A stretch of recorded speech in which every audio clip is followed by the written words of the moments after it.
regular programming to bring you another edition of Working for You.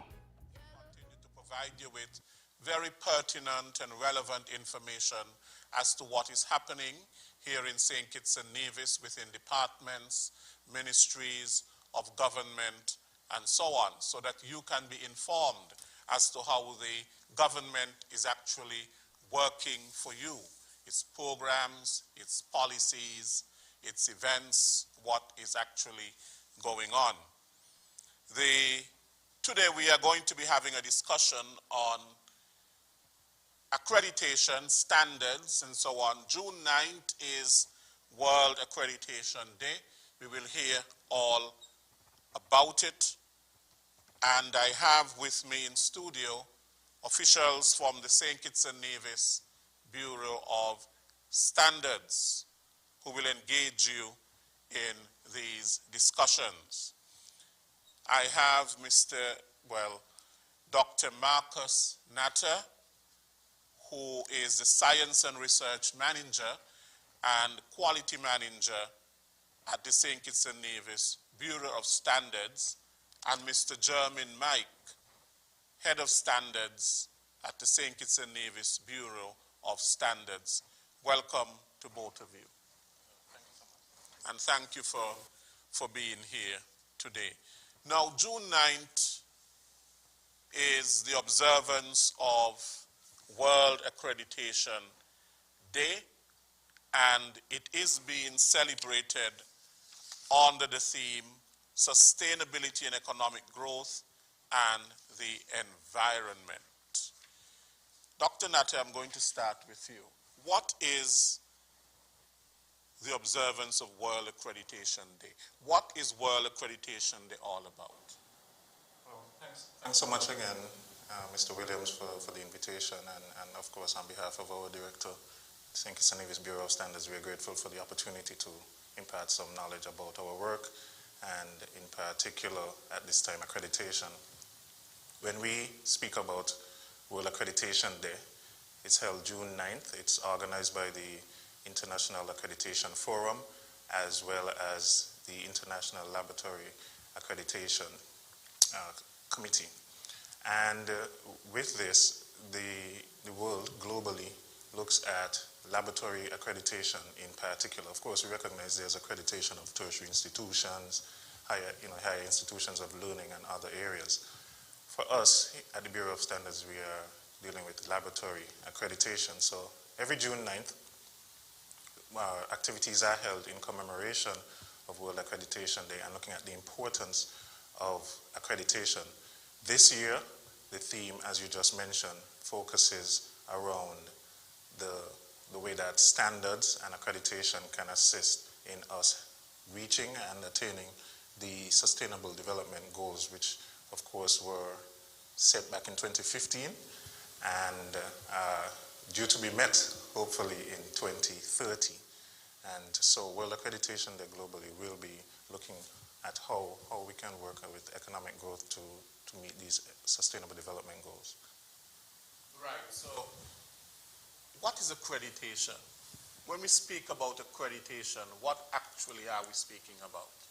So when we talk about accreditation, we again have to make sure we separate ourselves from, like I said, universities and so forth.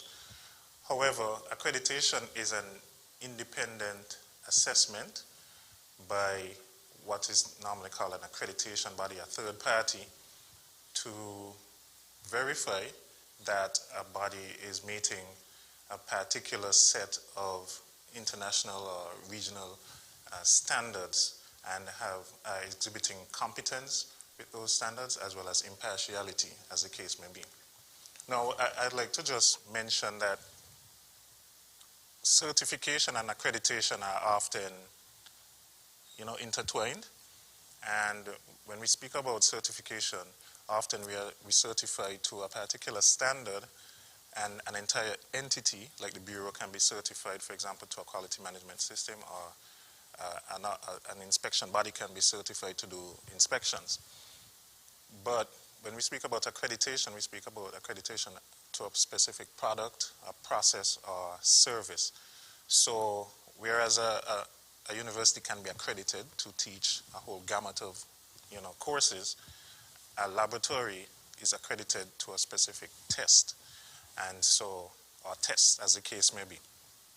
So, when we speak about that type of accreditation, we are talking about, for example, being accredited to do. A medical lab could be accredited to do a COVID-19, we're in the pandemic still, COVID-19 test, but they may have a gamut of other tests that they are not, necessarily accredited to do. So that's a bit of the slight difference, but still quite similar between accreditation and certification. Is the Bureau of Standards accredited? No. So the Bureau of Standards does not perform any accredited services at this time.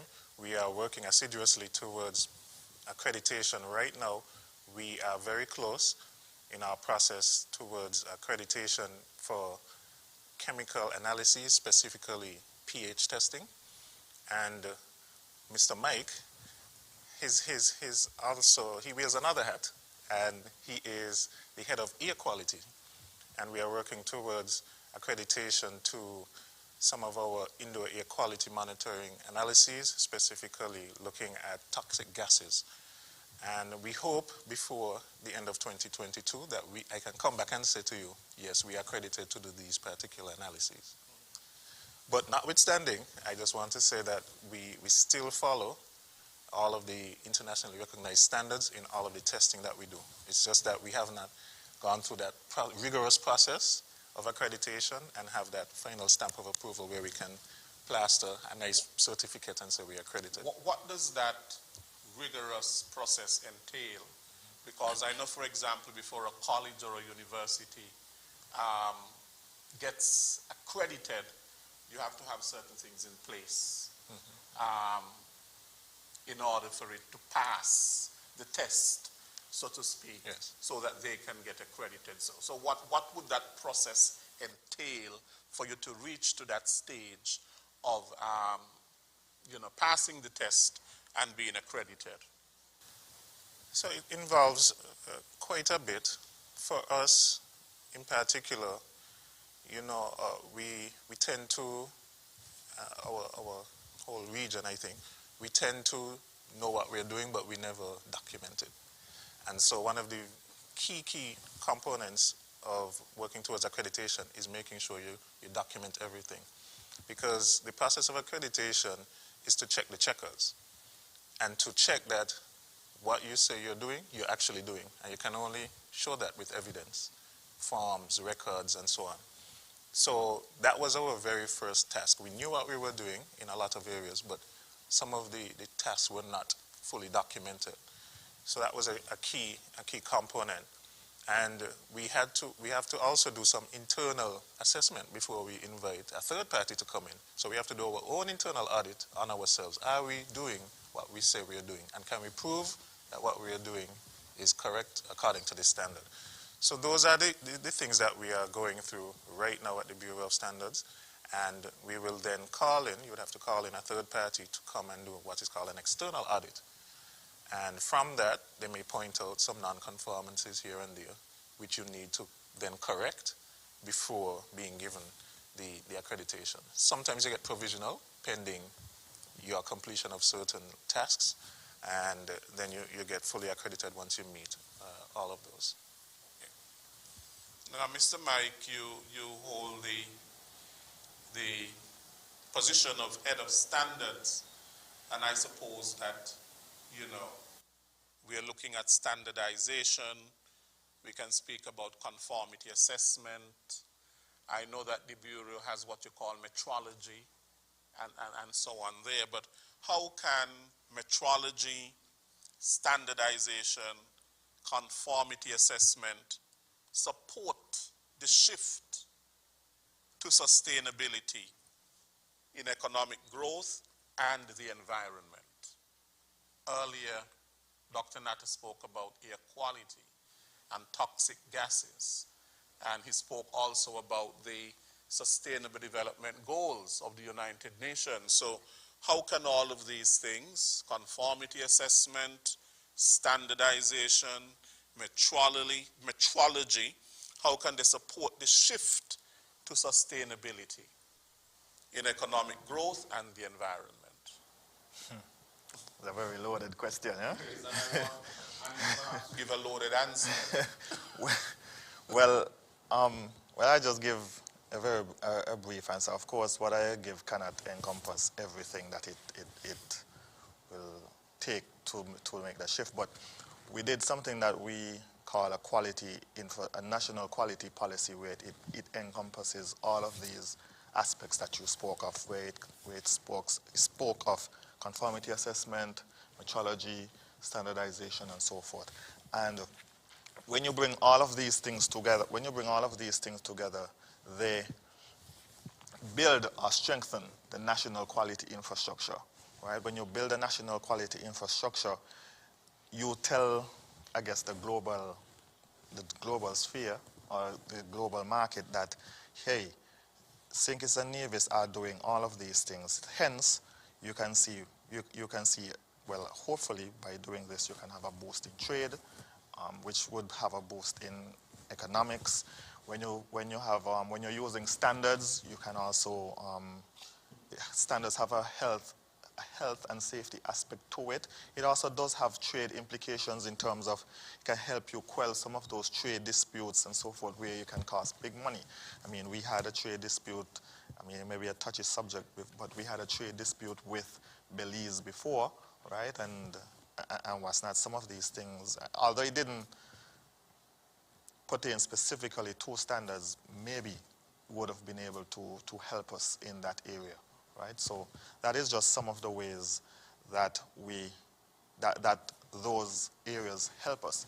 And Dr. Natta, I mean, he was also in charge of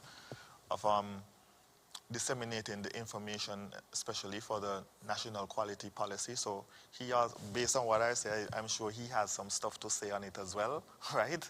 But we were working together on that. So as I said, it was a very loaded question, but there are multiple. If we kind of go, we'll just kind of go down into the rabbit hole. Right. Dr. Nati? Sure. So economic growth that comes at the expense of us harming the planet is not sustainable, right?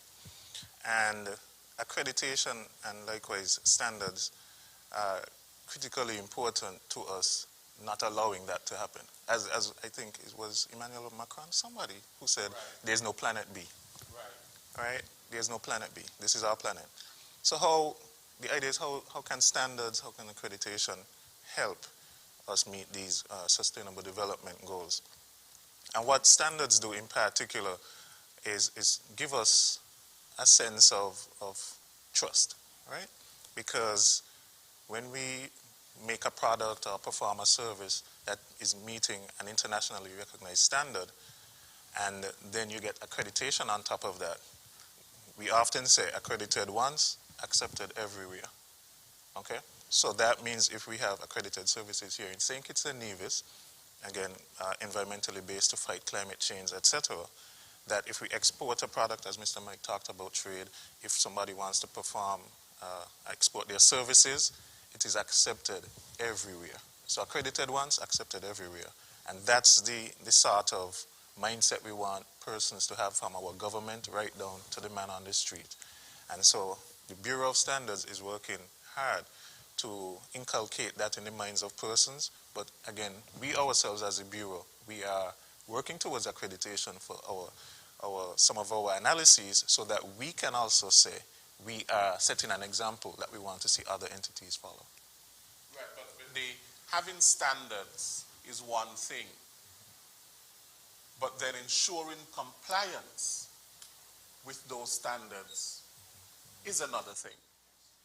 And so therefore, having the standards, ensuring the compliance to the standards is just as important as having those standards. So what can we say in terms of the ensuring compliance with those standards?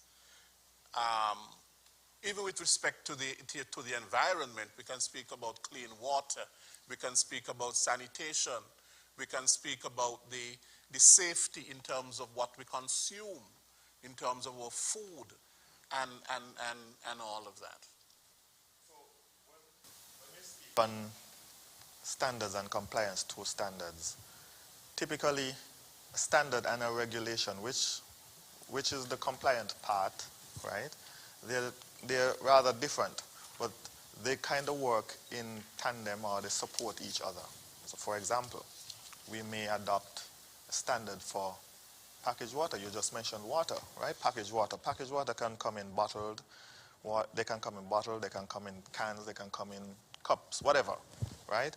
But if we have a standard for packaged water, we can essentially say, well, hey, look, here are some of the technical aspects or criteria within that standard that speaks to health and safety of the people. Because as Dr. Natta has said before, when you speak of standards, you speak to trust, right? And when you speak to trust, you have to make sure that people follow what is there, right? So this is where you can regulate either an entire standard and make everybody conform to that entire standard, or you can say, well, okay, here are some of the aspects within the standard. We want to make sure that your bottled water or packaged water is microbially clean. This is a very big issue for us as a country in terms of health and so forth. Well, I'm not saying presently, but it may be a very big issue in terms of health.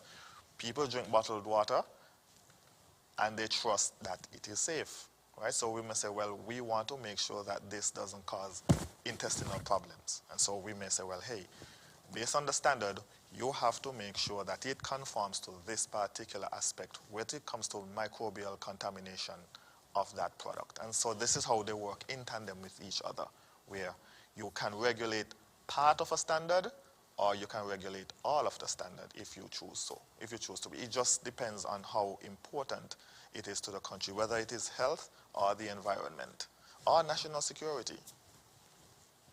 Right, so while we talk about accreditation and environmental sustainability, I suppose we have to look at different things like testing, just speak of inspection, certification, validation, and verification. Yes. Right, we have to look, and we have a lab at the Bureau, but that lab, according to Dr. Nutter, is not yet accredited. Right, so I suppose the movement towards getting that lab accredited, while we're doing certain things and we're moving in the right direction, having that lab accredited would speak more to our competence, our reliability, and trust. And trust and so on. Yes. And, you know, market us. Yes. In a better light in terms of our relationship with the other countries and things like that. Right, so we agree that accreditation is important and that it can actually help with environmental sustainability. Now, it is my understanding that the Bureau has embarked on vehicle inspection. It's a very touchy subject. Vehicle inspection. And I suppose that may tie into the environmental sustainability as well. Okay, so Mr. Mike, tell us, you know, what is vehicle inspection? Why are vehicle inspections important? And why did the Bureau decide to take up this issue, to tackle this issue? Well, I'll try and answer the why first, right? Because, I mean, we got complaints from the general public.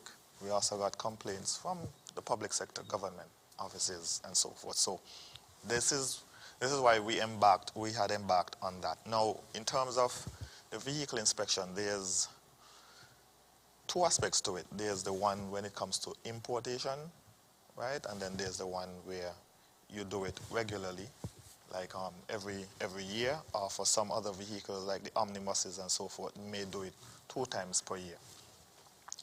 In terms of the ones that are coming in, maybe from Japan and that kind of thing, we had started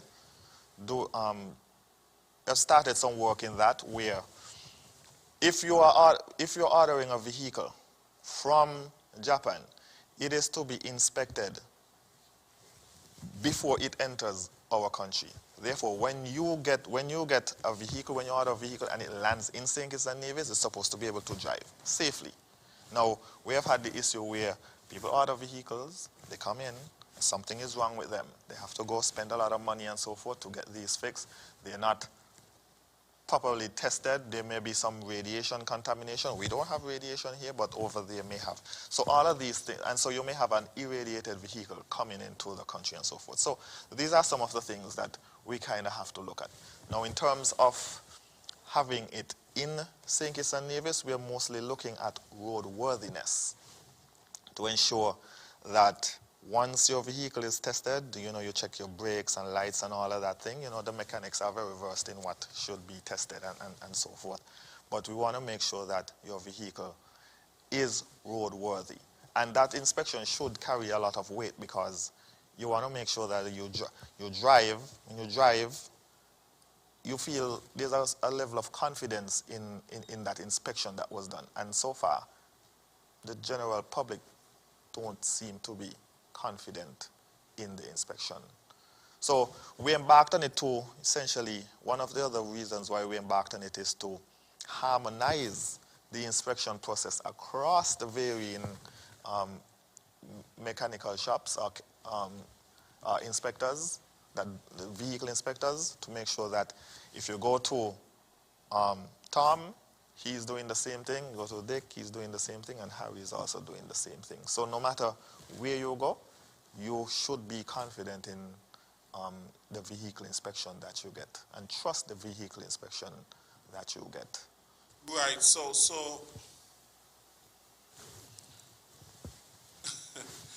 what are some of the criteria that the vehicle standard will address? What actually are you trying to achieve? Because, what do you want to achieve? Well, as health and safety on the road, that's essentially what we are trying to do. Because people they don't trust the inspection, they tend to not feel safe. Now, and people have alluded to, they don't feel that when they drive and meander on the road and so forth, some of these things, accidents that have happened could have been prevented. And this is just what people have, when they call in, this is what they feel, that some of these things could have been avoided if they had a proper vehicle inspection. One guy said he was just pressing brakes, but there was no brakes, and he just had a vehicle inspection, right? So, these are the concerns of the public, and we kind of have to address it.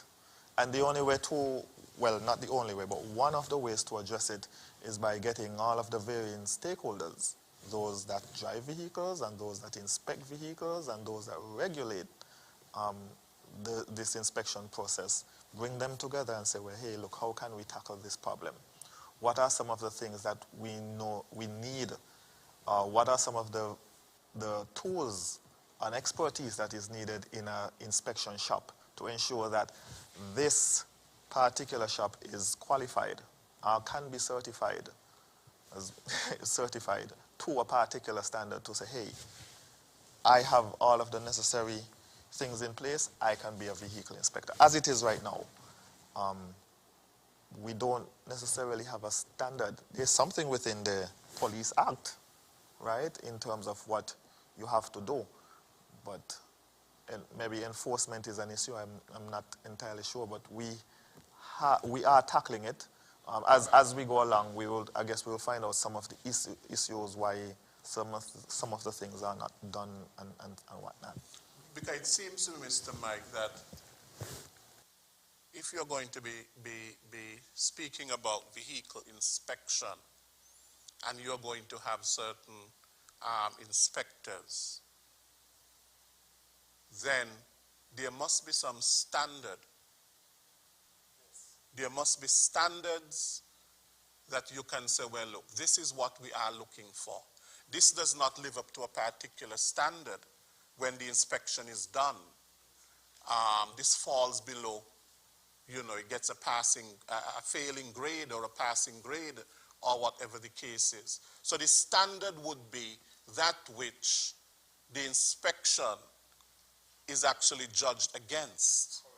So whether it lives up to that standard or it falls below that standard. So what are the standards? Or are there any standards for vehicle inspection? I mean, you're the head of standards.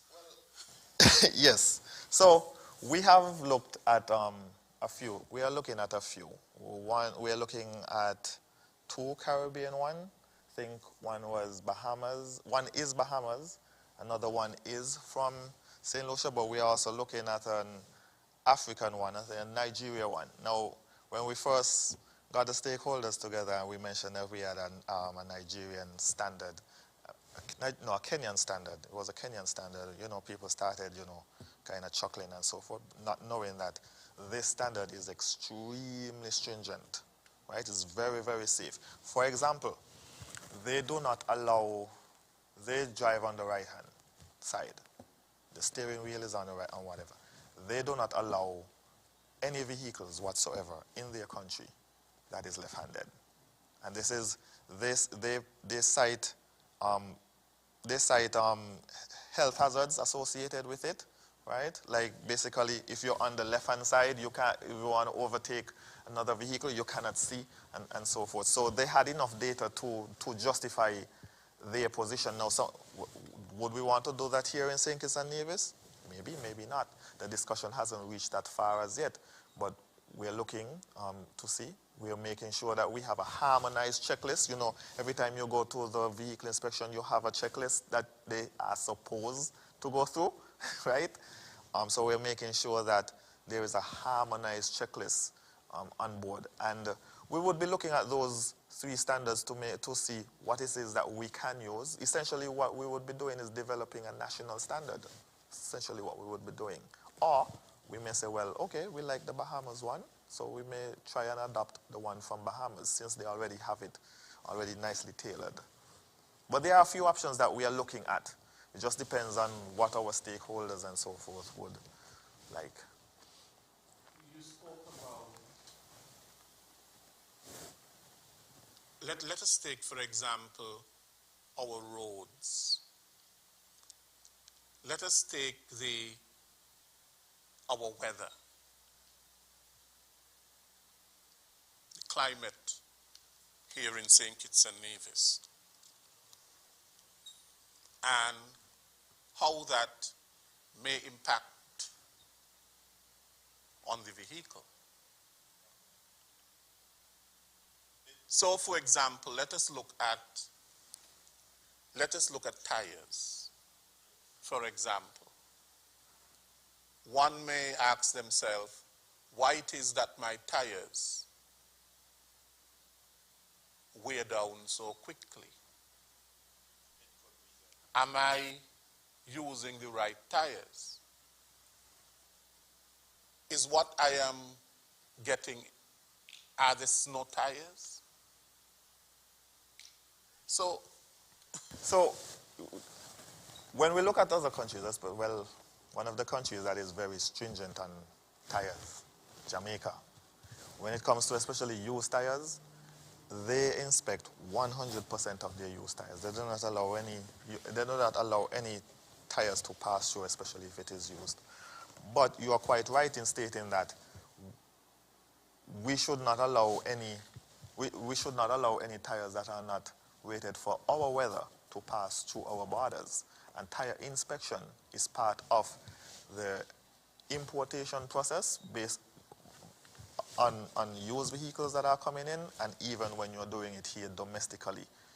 It is part of the process, more so for the metrology section, because they have to go into things like tread depth and those kind of things, right? So we have the measuring devices and what's not. Even the inspectors here would have to even be measuring those kind of things, but it will have to be based on the inspection standard again, right? So yes, it is very important because if you leave a mechanic shop and you have been inspected and they have said that your tires are good, roadworthy, and shortly after you go and it's found that your tires were not up to specs or whatever the case may be, there can be implications for that inspection. What they call it? Litigation. So it's a, yes, go ahead. Go ahead. I think what was critical in what he mentioned earlier is that we have to have a wide cross-section of persons giving us input to develop the standard. And so in the meeting that he mentioned, we looked at customs. So you're talking about importation. Customs, of course, is always our first line of defense. You know, we don't make these things. We don't make tires, we don't make vehicles. So they are always our first point. And so their input is going to be critical, looking at tires, the environmental aspect of it in terms of age of the vehicle and so forth. Then we also have the police arm, because how many times many of us are driving at night and we think it's a motorbike coming towards us, and when it gets closer you see it's a truck or a car because one headlight is out. And if you check, maybe the person's license plate is a 5 and they should have just gotten the thing inspected, right? So how did that pass inspection and is on the road? So we would need the police also to be a part of it. And we almost need inspectors for the inspectors, right?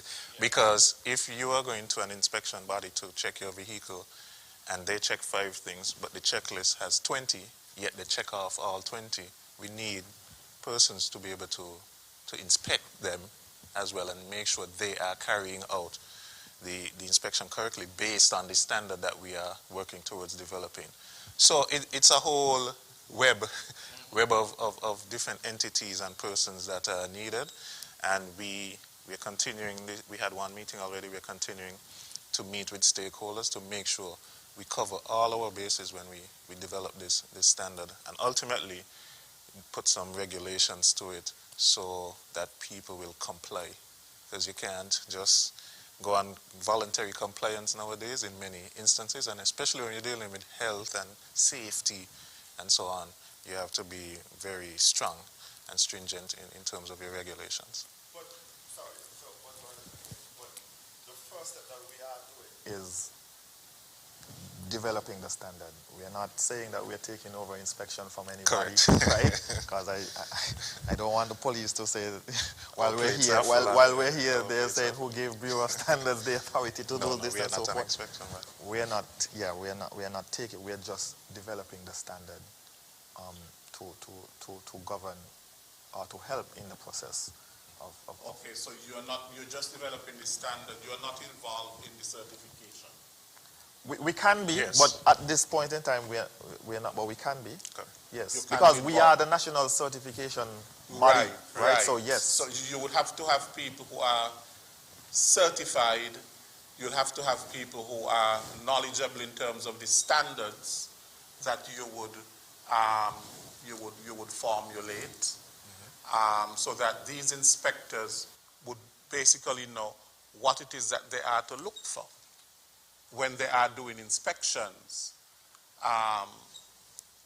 And there must be some sort of ensuring compliance as well, that the inspectors are compliant with the standards that have been set for vehicle inspection, because that too is extremely important, because then they have to understand that if they are not complying with the standards, then they are contributing to the problem, on jeopardizing health actually and safety. Yes, we've sent. Well, I just want to state this. Since we had our first meeting was very difficult to get our first meeting and so forth, because stakeholders were skeptical or, you know, a little bit apprehensive. And we even got some, not, I mean, I won't name names or anything like that, but we even got calls to say that, you know, they are not people, that they are not interested in supporting or being a part of the process, right? So I want to take this time out to urge those people, right? Whether you are from the general public or from an association or from a group or whatever the case may be, to try and be a part of the process, because if you are not part of the process and that standard is passed and then begins to be regulated, you did not have a voice, you did not say whether this is possible, whether this is not possible, and so forth, right? So I want to urge some of the stakeholders out there to try and contact the Bureau of Standards to see if they can be a part of the process. It's very important, right? It can, before you know it, the process could have already gone leave you without you having so much of an input in it. We have to become more standard conscious minded, to put it bluntly, right? We have to be more oriented to that. The world looks at standards, so if we need to trade or to show that we value health and safety and those kind of things, we need to have that mindset of standards, right? Don't just leave it up to the Bureau of Standards. We are not the experts in everything. That is why we come out and we contact everybody else to say, well, hey, look, this is what we want to do. Please help us with it. I mean, we have a lot of vehicles on our roads. There are many vehicles on our roads, and if standards are not adhered to in terms of these inspectors and so on, you are correct. There can be multiple accidents and you know. Especially because we have a thriving tourism industry, right? We have to make sure that those things are safe, because right now, how things are, an individual can sue a country. They can sue an entity. They can sue the whole country. So we need to ensure that when they are coming to our country, we can assure them that, hey, we are using standards for these things. Hence, we are sure that these things are safe, at very least. You know what I mean? Yes. Yeah, I'm interested in something you said earlier, Mr. Mike, in terms of these imported vehicles and the levels of radiation. Well, what can you say to that? That too can affect the person's health. Yes, it can. Like, for example, customs, as Dr. Nath had said earlier, customs is the first line of defense, right? And we don't have radiation or material that are radioactive here in St. Kitts and Nevis, but that doesn't mean it isn't there for other countries, right? Like radon and uranium and so forth is the issues in other countries. But what we're trying to say, they tend to want to sell out those vehicles to our country, kind of like a dumping ground. And we go online, we see it, it looks good, and so we bring it back. But then we don't know where that vehicle was. We don't know what it was doing. And one of the ways that you can know is to just have a Geiger counter to tell you the level of radiation that was there.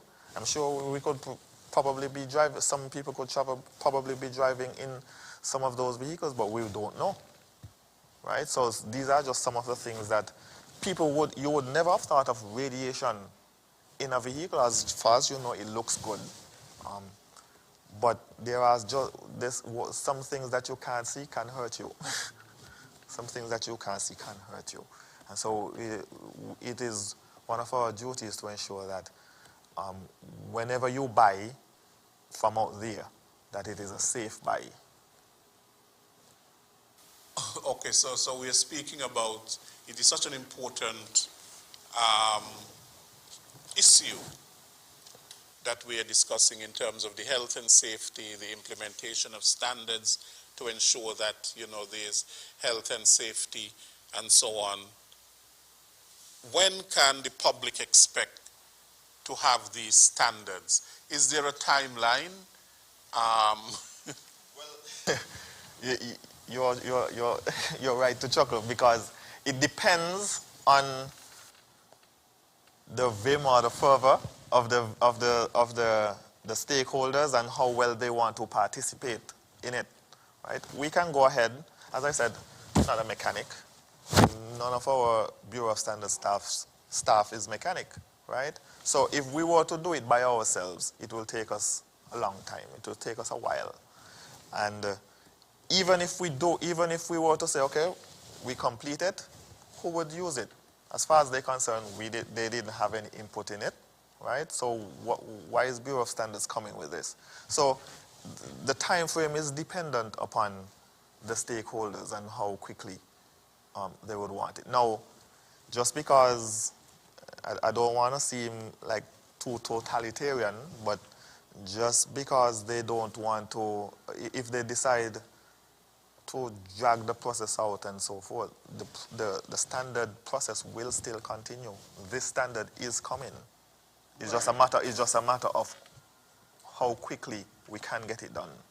Right, and so therefore, of course you need the cooperation, the collaboration, you need the participation of the stakeholders, you need their input, and you need all of that, because you don't want to have this top-down approach. Yeah. You want to have a bottom-up approach, while you are the ones eventually who are going to make the standards. You want to ensure that they have had the stakeholders, have had some sort of input, that they have brought the issues, and so on. But what can you do in terms of an education campaign, education drive, in going to them and impressing upon them the importance of having these standards? Well, when it comes to what can I do in terms of education? Well, other than the normal forms of media and so forth, but primarily what we're going to them to explain to them is that by implementing standards economically, it is better for you. So, for example, let's say you have a shop. Just as an example, you have a vehicle inspection shop. I go in, I realize, well, my brake light is out. Because we have that, and I'm just using brake light as one, because we have that vehicle inspection standard and so forth in there, you can essentially have other forms of revenue coming in. So, for example, you may have a section here where you said, well, I'm selling brake lights on the spot, where we can just change a brake light on the spot instead of having to send you somewhere else. It just kind of put more innovation towards the process. You get more financial gain from it, from implementing inspection standards. Well, standards in general. Yes. Okay, right. Now, Mr. Natter, what are some of the benefits of accreditation? What would you say some of the benefits are? Yeah. So the benefits are vast, right? And for various stakeholders. For governments, I'll start with governments. For governments in particular, again, because accreditation verifies you're doing something in a competent way, in an impartial way, based on a particular internationally recognized standard, governments can actually increase their efficiency in how they're doing services, how you're dealing with customers. A lot of these international standards now have a strong customer focus. And you need a whole other series of shows to talk about customer service, right? But there are standards that address that, and accreditation, if governments, departments and so on get accredited to various standards or certified to certain systems, that can improve efficiency a lot and improve also the way governments budget and also allocate resources to various ministries. When it comes to, for example, manufacturers, again, efficiency is critically important. So if you're accredited to do a particular manufacturing process, the standard was already tested and commented and bantered about as Mr. Mike would have said, for years. International standards take years to be done. Our national standards, we won't take years. So that means everyone globally essentially had an input. So this is the best way to do this. So if manufacturers adhere to that standard, again, you're improving your optimization, your efficiency, you're saving money, saving time, you know, and saving production costs and all of that, right?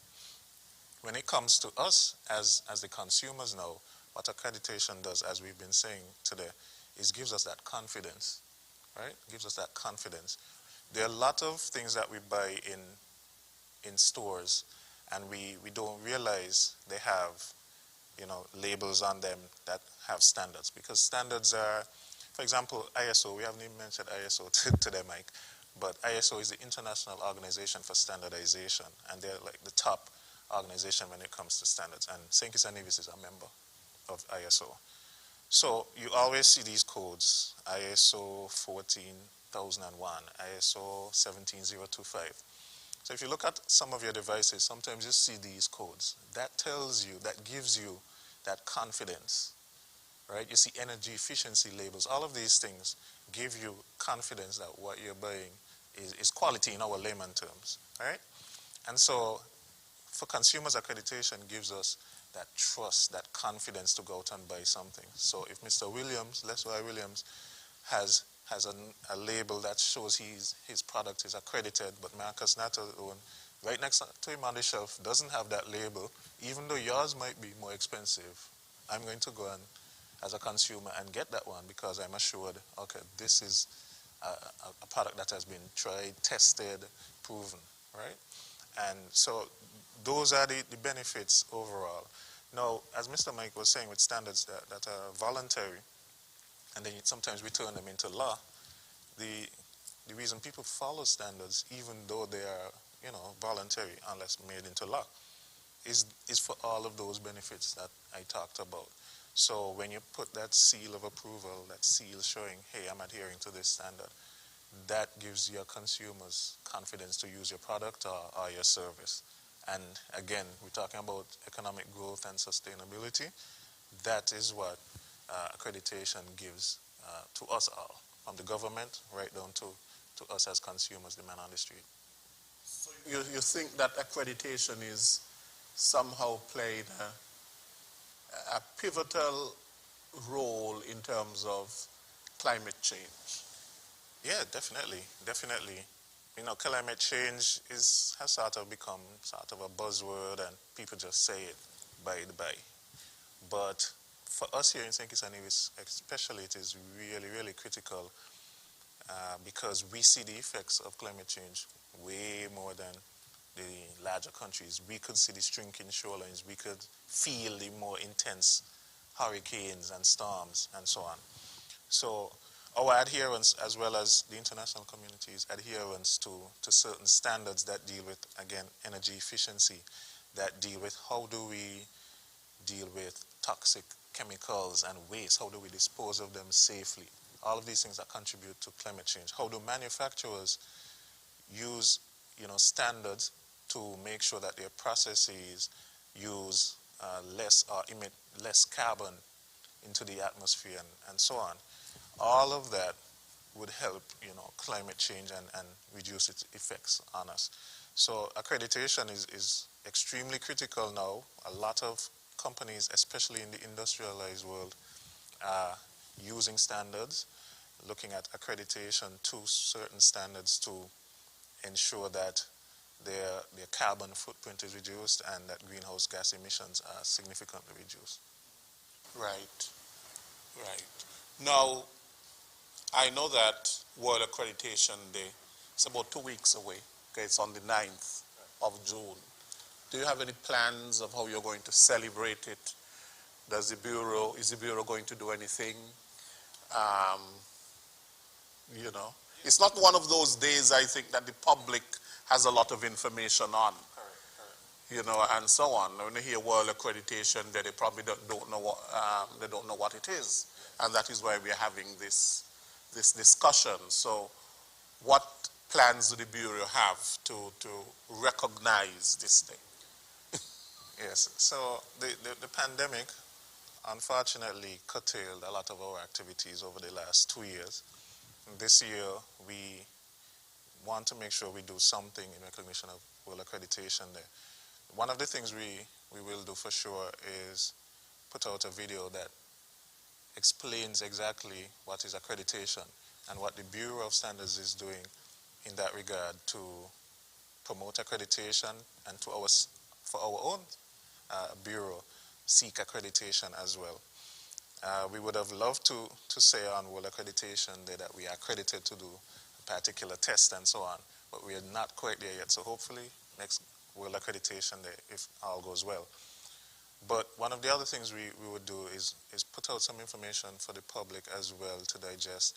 There's often a joint statement that is shared from the International Accreditation Forum, so we would make that available. We're on social media, we have our website, so we'll definitely be putting out information there.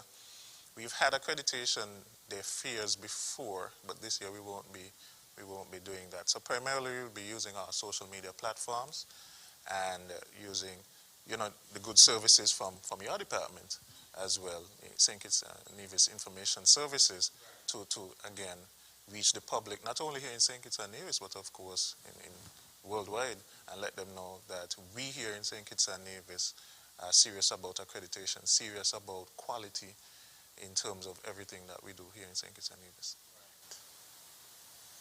Mr. Mike, standards, and let us get back to the theme for World Accreditation Day, sustainable in economic growth and the environment. What are some of the challenges that we have in terms of the environment vis-a-vis the standards that the Bureau has and ensuring compliance with those standards? Haven't done much standards when it comes to being honest, we haven't done too much standards when it comes to environment per se. It's mostly under the purview of the Ministry of Environment, right? And but we work along with them. Yes, when it comes for example, when it comes to testing of water, testing of soil, maybe testing of air quality, all of those things are extremely important in terms of when you talk about the environment. Yeah, so we have been busy when it comes to a lot of especially air quality. As we were saying, we do mold gases and the particulate matter. And the particulate matter, to break it down in the layman's terms, if you just picture a beam of light coming through a window and you see those particles circulating in that beam of light, and we've all seen it, right? Those are what we consider as particulate matter. They can be hazardous to you in terms of breathing and what's that. But in terms of the environment, and when we're talking about the standards, we would be looking at more so energy efficiency, right? So in adopting more energy efficiency standards, namely for LED bulbs, refrigerators, and air condition, by adopting these energy efficiency standards and so forth, as well as having the energy efficiency building code, if those are implemented holistically, we can essentially lower the carbon footprint that we have, and therefore making our impact, our small impact, as well as small as it may be, our impact on the environment in terms of trying to save it as well and be as sustainable as possible, right? A lot of this talk that we are having, I suspect there's a lot of ignorance in terms of what standards actually are. For example, what are the standards that you would look for in buying an electronic item? For example, in buying a refrigerator, a washing machine, things like that. What are the standards that I must look for as a lay person? In terms of my understanding, if I want to contribute in a better way to the environment and so on. And then on the other hand, bringing in stuff, importing things into the country. What standards does the country have in terms of the importation of certain things? That is my point, because if I am going to be importing certain things into the country, then there must be some body, some regulatory body in terms of what I can import and in terms of what I cannot import. Because what I import can impact upon the environment, can impact upon health and safety, can impact on a lot of things. I hear you. We hear you. Currently, that when it comes to what you can import and what's not, don't have the standards or the regulations. The only regulations that you may have in place are those that you have to satisfy the requirements from the customs side. So whether you have to have, well, I don't particularly know the requirements or the legal aspects that customs would require you to have, right? But from a standards and a technical regulations side, we do not have it currently. We're working on it in terms of the standards, as I said, with the energy efficiency. We already have the energy efficiency building code, but when it comes to air conditioning labeling and refrigeration labeling, and it's just mostly electronics labeling as a whole. So if you can go into a hardware store, like I've seen washing machines in hardware stores that are totally in Spanish. This should not be. The instructions are in Spanish, right? That should not be. And even though it is not a environmental labeling thing per se, it still conforms to standards, because we're saying that one of our standards here is to ensure that any type of label or instructions or anything like that has to be within the native tongue of the country that it is being imported in. And in our case, it is English.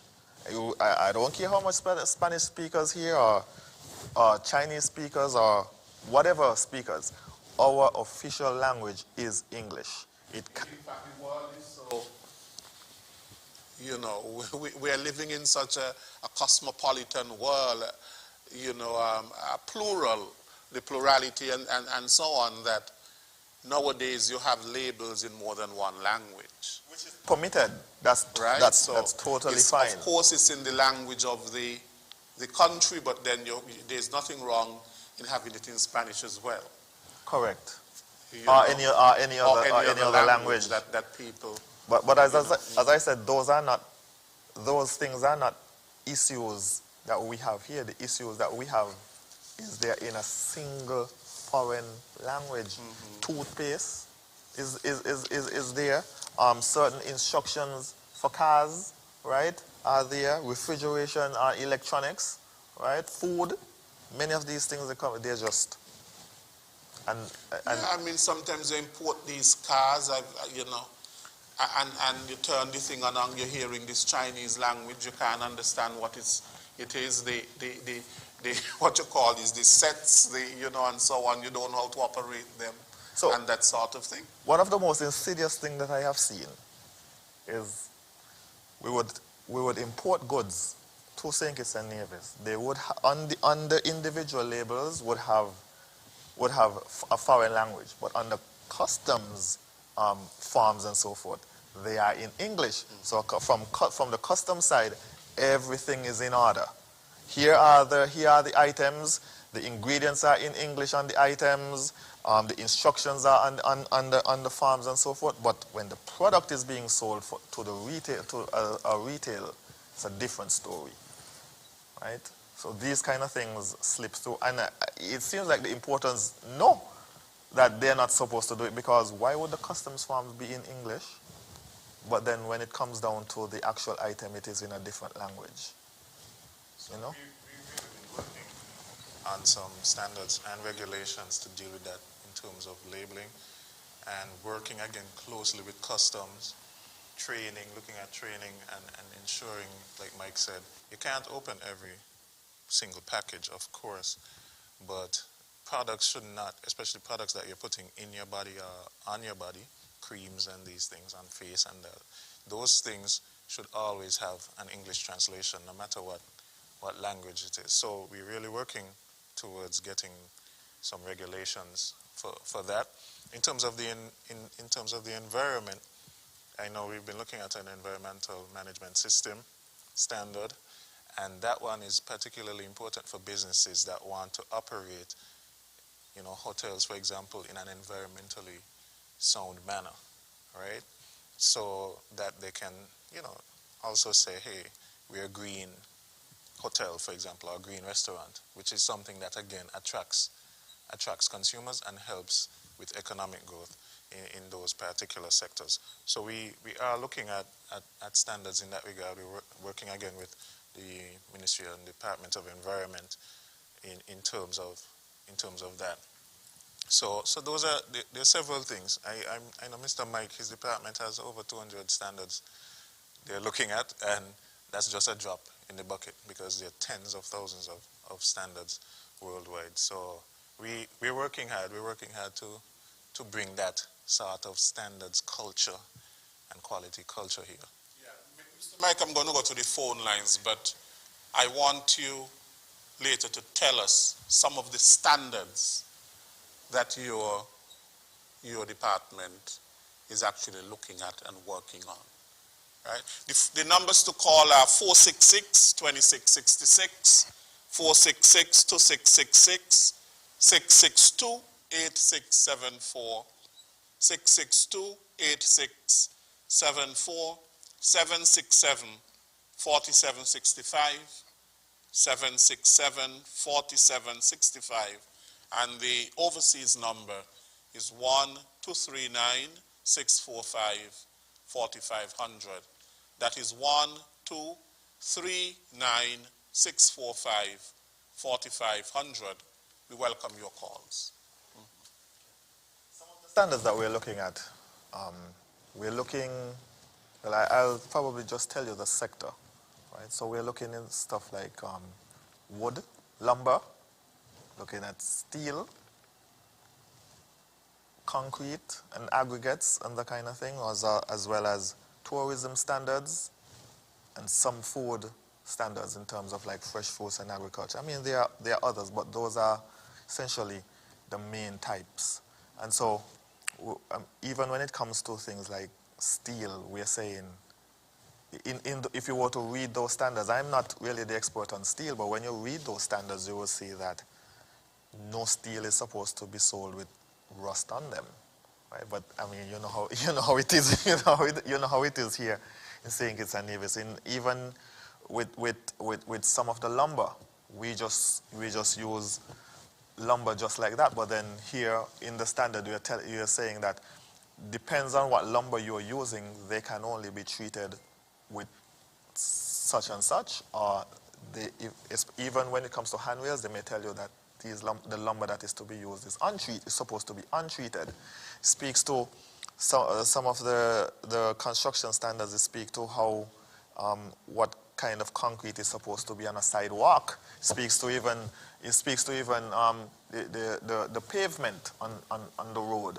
the aggregates and so forth that are to be in that. So there's a great deal of standards that we're looking at.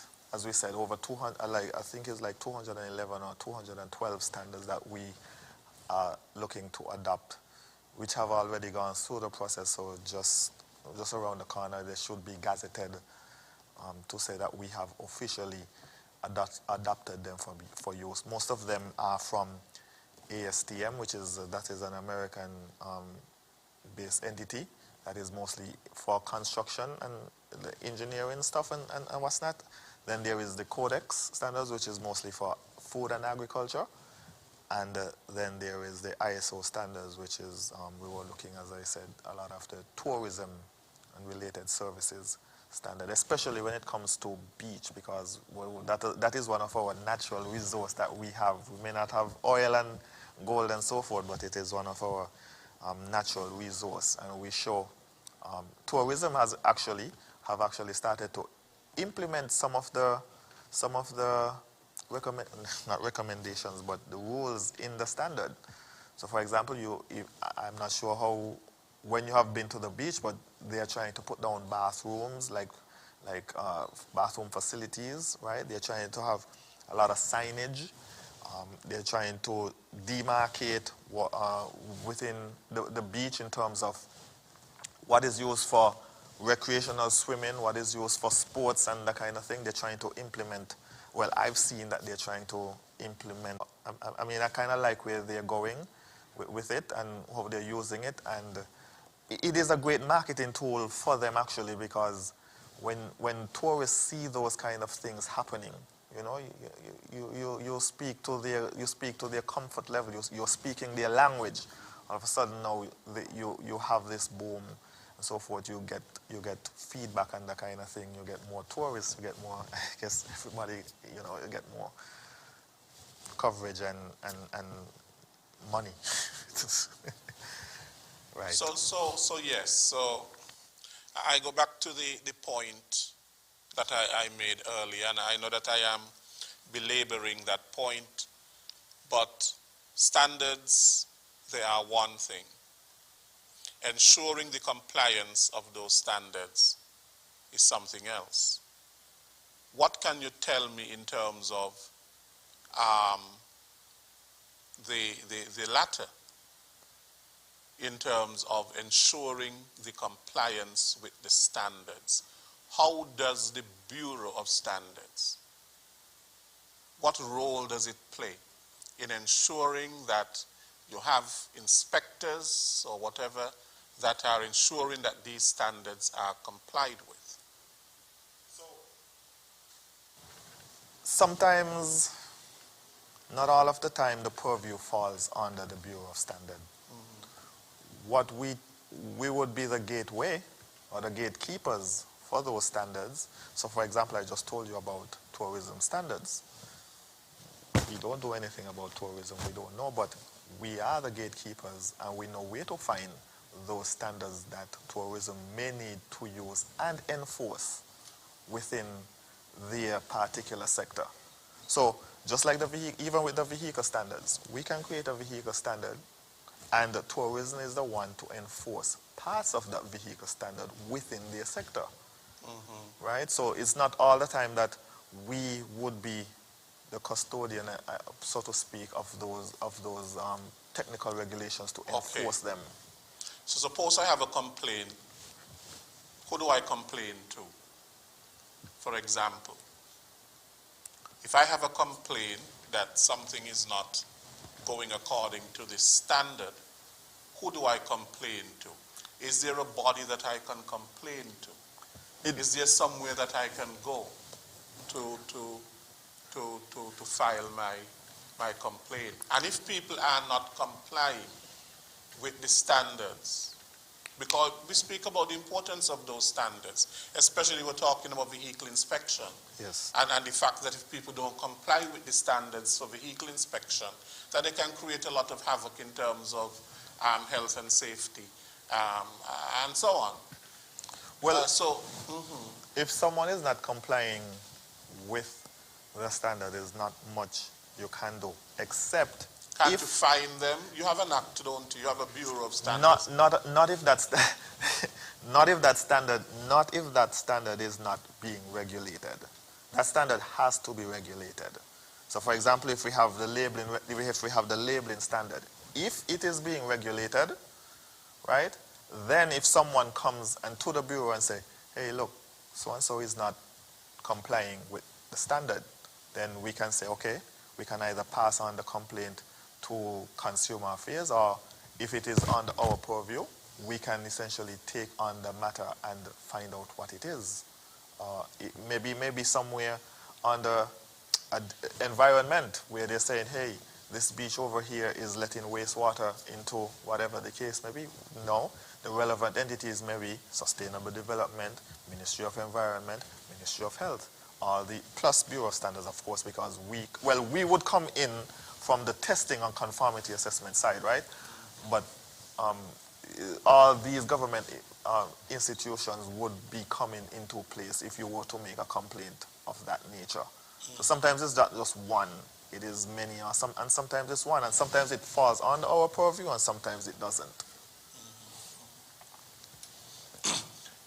Dr. Natta, what can you tell me in terms of the Bureau and its relationships with probably other bureaus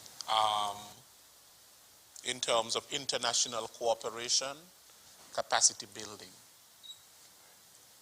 So I always smile when I talk about the Bureau and its mandate, because the mandate is for the Bureau, as set out, is to protect human health and the environment. Now that mandate to me encompasses everything.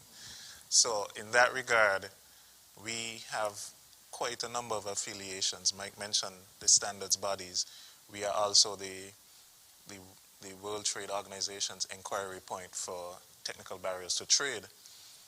We are the home for the Stockholm Convention, which deals with persistent organic pollutants, the Minamata Convention, which deals with mercury and mercury added products and so on. So, of course, metrology that we talked about, and so we are affiliated with organizations that deal with the science of measurement.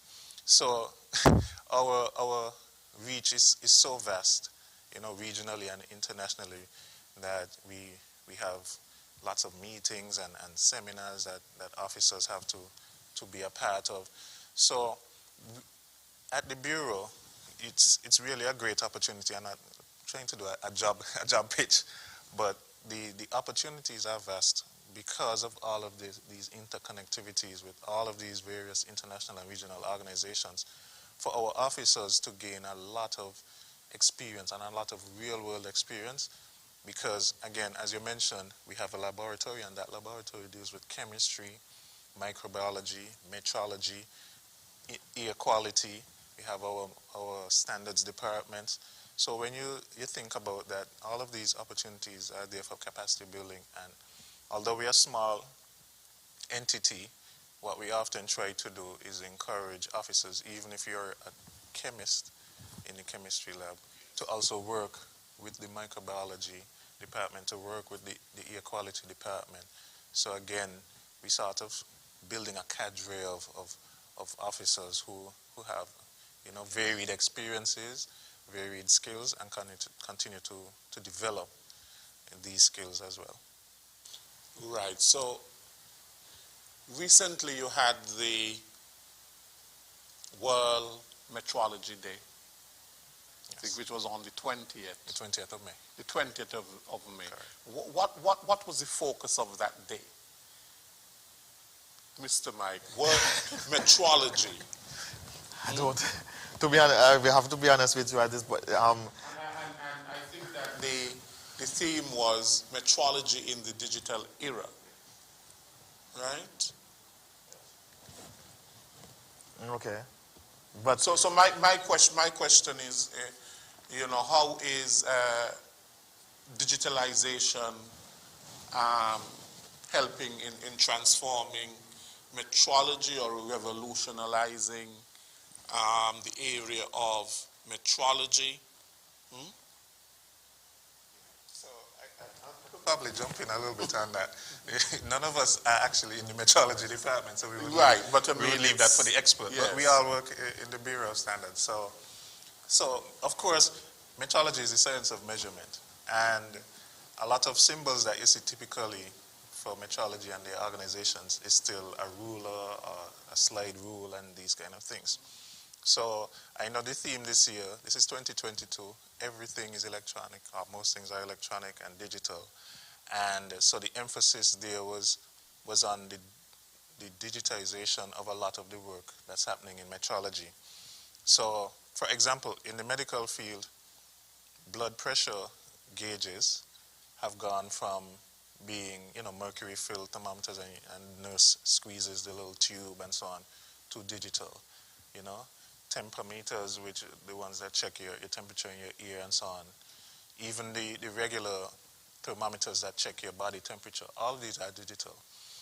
So what metrology looks at is how can we make sure these things, now that they've gone digital, are accurate?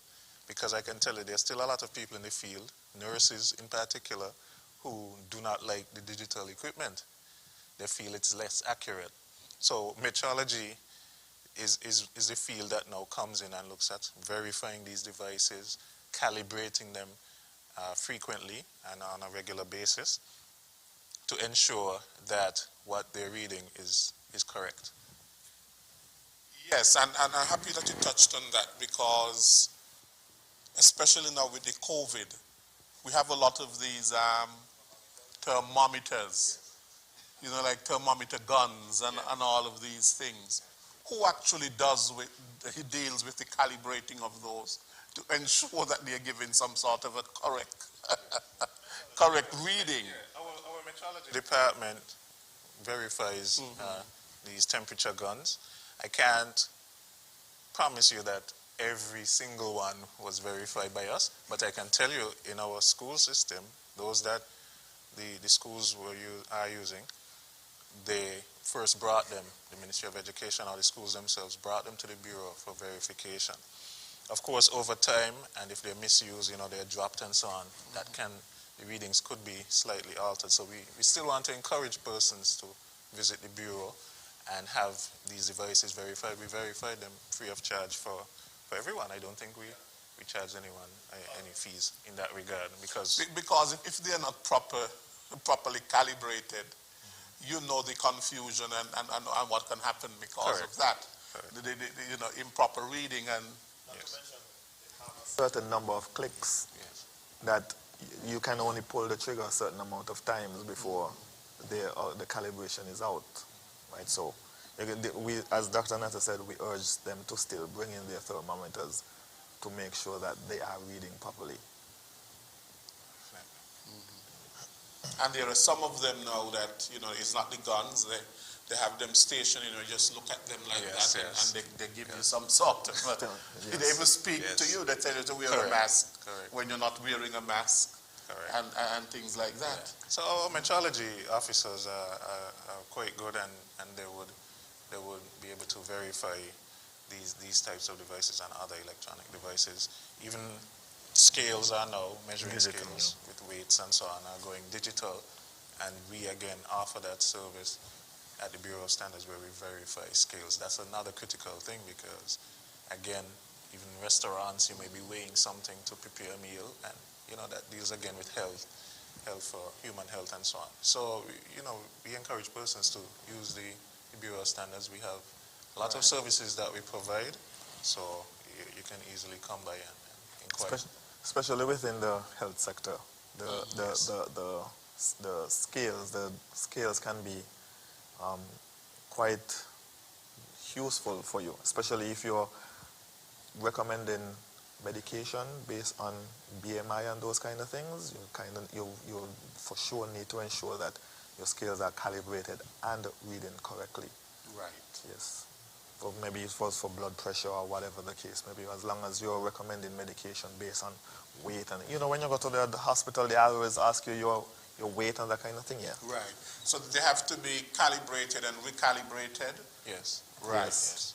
Calibration for us lasts for around 6 months for scales, especially those that are used for trade, usually last around 6 months. And then after that you have to recalibrate.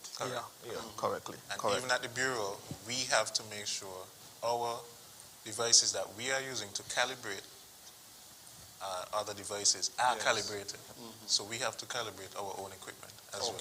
So if you ever go out and you see a scale, a balance being used for trade, and you do not see our sticker on it, the SKNBS, to prove that that scale is probably not calibrated and authorized for use. It is actually a requirement if you're using a scale for trade to sell somebody something. It's actually a requirement to have it verified and calibrated. Okay. Now, Dr. Natta, you said that the Bureau of Standards was not accredited. but that you were in the process of having it accredited. Now, which accreditation body would you have to apply to have it accredited? Well, I don't want to necessarily name names, right? Because that's a service you pay for. Yeah. And we have, you know, of course, globally there are many accreditation bodies. I can tell you that within the region, here, within our Caribbean region, we have an accreditation body in Jamaica. And so, of course, we kind of look to them first and foremost before we look outside of the region. And Trinidad also offers some services in accreditation and certification as well. And of course, there's those in the UK, the US, and other countries. So we haven't narrowed it down to a specific accreditation body as yet, but as I said, we have one that accreditation body for sure that's within our region, and that would make probably geographical sense to utilize. But you can essentially use any accreditation body globally, if you wish. Is there any sort of a time frame that you're looking at in terms of, you know, probably you will be accredited by a particular date? Our intention right now and again, I mentioned accreditation for pH testing in our chemistry lab, and also looking at toxic gases, accreditation for toxic gases in air quality. We are really working towards having that accreditation by December 31st, 2022. So now I've said the date out there on the World Wide Web. You might put me in trouble, but we are really working hard, Mr. Mike and his team, you know, and my fellow colleagues at the Bureau, to really get accredited to those two particular sets of analyses by the end of this year. So that's our task, and we are working assiduously towards that. Okay, good. Now, Mr. Mike, how many vehicle inspection places we have in St. Kitts? Do you know? No, but I don't know. But last time, with the amount of stakeholders that came, there was around 22 stakeholders that came there that were not of the Bureau of Standards or a vehicle driver or anything like that. So at least 22. That's what I saw. At least. In order to provide that service, they have to be authorized by the traffic, is it? Yes. Traffic has to authorize them. Yes. Yes. Correct. That's how it. Yes. Go ahead. Our goal, Mr. Mike could correct me, but I think our goal as well would be at the end of the task of completing this inspection standard for vehicles, to have these bodies be certified, right, to carry out the inspection. That's the goal, so that Leslie Williams Mechanic Shop can say, have a nice certificate saying he's a licensed and authorized and certified inspector for vehicle inspections. Okay. And what that means is that the person would have undergone a particular training, and as well as being inspected themselves and assessed to make sure. Okay, good. They meet the standards. Okay. It's a myriad of things. Right. So you have to. It should be a rigorous process to ensure that they are very qualified to do that inspection. Exactly. So they themselves will have to be inspected or audited, assessed. Right. To do the same inspection. So you still don't have any time frame, no date in mind when the public can expect to have those standards? Just started the conversation. Just started the conversation. When I said just started the conversation, to legitimize it then, right? So, I mean, I am trying to be optimistic and ambitious, and I want to say that we can have it done. We can have it done in 1 year, right? I would like to say that, because we have resources like CrossQ that can help us. We have the resources of other bureaus that can help us in this aspect. We already have a regional standard from Bahamas, which is part of CARICOM, which they have the same concerns and so forth that we have. We are not really unique in that aspect. Other Caribbean countries do have it, right? So, Other Caribbean countries do have no, they do have the concerns. only the concerns, but they do not have the standard. Correct. I think St. Lucia has it, and I know Bahamas have it.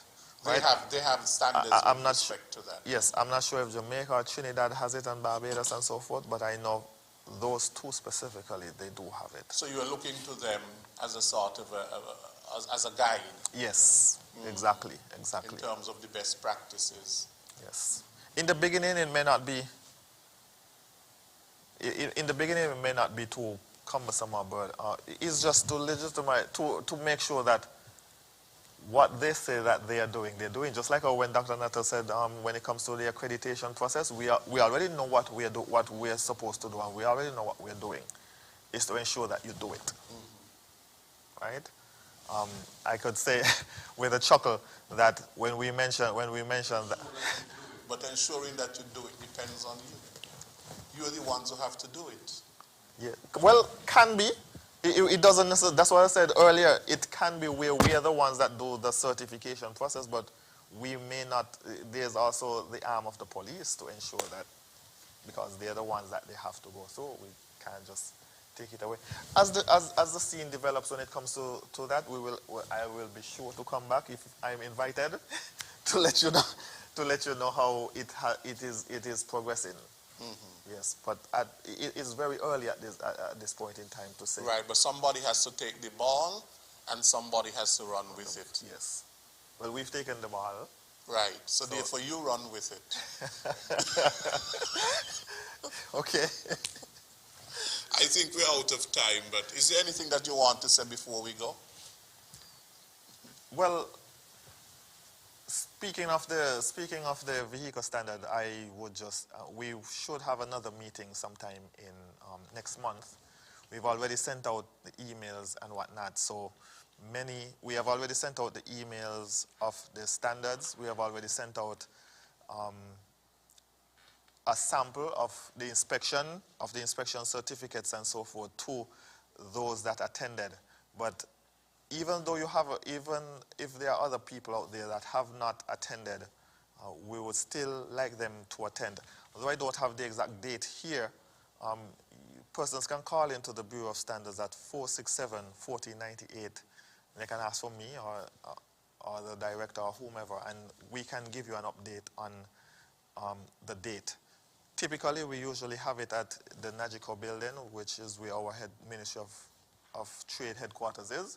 And that is where we have that meeting to take place for next month. So I'm urging people, stakeholders and so forth, to try and be a part of the process, because it is important. It is a matter of safety. It is a matter of concern. It's a matter of trust within the public. So we are urging people to come and participate.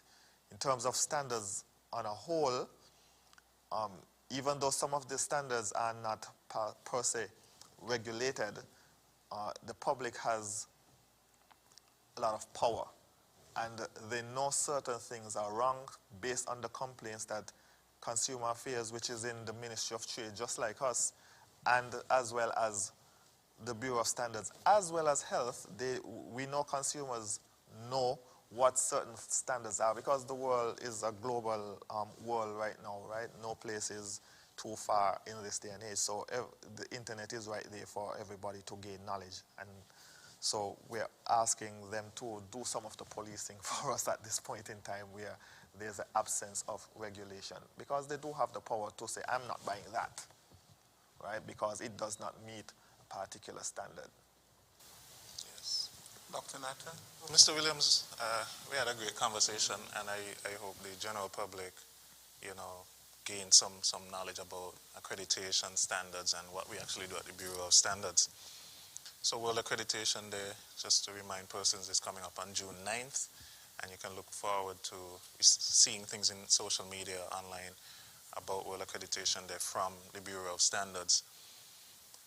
Now, accreditation is one of the main pillars that deals with what we call a quality infrastructure, and the Bureau of Standards, we are trying to build a quality culture here in St. Kitts and Nevis. So along with accreditation and standards and metrology and testing, inspection and market surveillance. All of these things we are hoping to change persons' mindsets and their behaviors as it pertains to quality and what to expect from a product, a process, or a service. So World Accreditation there speaks to sustainability and economic growth and the environment. And our challenge is, how do we meet the needs of all of our people within the means of what the planet offers? And accreditation is critical to that because, as we spoke about earlier, accreditation to standards, internationally recognized standards, helps to improve efficiency, helps you to optimize processes. If you're doing that, you're using less natural resources. All of our resources are not renewable, so it helps us to manage and use resources better. So we want to continue to encourage persons to visit the Bureau of Standards, whether it's our website or coming in personally. We're on Facebook as well, we're on Instagram, and learn more about our services. And, just inquire. Teachers, you're welcome, reach out to us, bring your students, let us visit your classrooms so we can continue to build on this quality culture that we want to create here in St. Kitts and Nevis. So thank you once again for having us. Well, thank you to both of you, and I really appreciate you coming and sharing with us today on some of the work that you're doing at the Bureau of Standards. I do know that the Bureau of Standards officials have been here several times on this program, and I know that your director, Mr. Stuart Laplace, is very passionate about marketing the work of the St. Kitts and Nevis Bureau of Standards so that everybody can know what you are doing and come to appreciate the work that the Bureau is doing in terms of, and as the theme for this year's World Accreditation, they say sustainability in economic growth and the environment. Extremely important. So thank you to both of you. Okay. I want to thank all of our listeners to today's Working for You program. Next week we'll be back with another edition of Working for You. Until then, take care. I am Les Roy Williams. They had it, folks, another edition of Working for You on FM 98.9. Up next, we got Conscious Business.